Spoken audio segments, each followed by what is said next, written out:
So you're trying to round to the tens, hundreds, or thousands. This is the video for you. Very quick little trick, but I want to share with you why you might be doing this, because you might be rounding your inventory down for a quick stock count. You might be rounding your monthly spend. You might be rounding property values. For example, you might be rounding even small units to the nearest tenth for like starting net labels.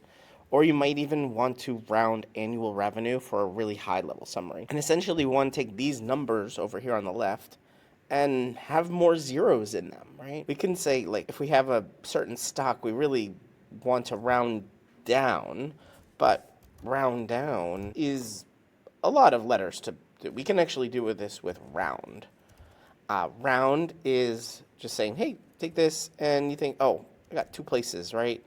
Or one place. And you see that, okay, cool, it's rounding down on that after that dot. But before that dot, I also want to round.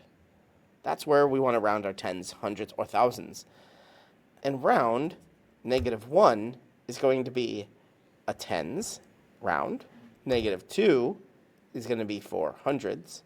And thousands is going to be -3. So for inventory, we may want to round only to the tens. For monthly marketing spend, round, take our selection that we want to actually, the text or the number we want to round to. Maybe we want just a few numbers. For property values, we want to round this number, -3, 4, or even 5. Rounding down small units equals round. Select the text, -1. 9.4 is still going to round to 10. Just a note or a high-level summary equals this, round, -3, or 5, 4, whatever you want to get a nice result. Very rounded numbers, a lot more zeros. Very easy to parse these numbers than the ones on the left. You're watching Better Sheets here on YouTube. Make sure you check out this video or this video and subscribe right now to get more tips, tricks, how-tos, get more out of your Google Sheets than you ever have before.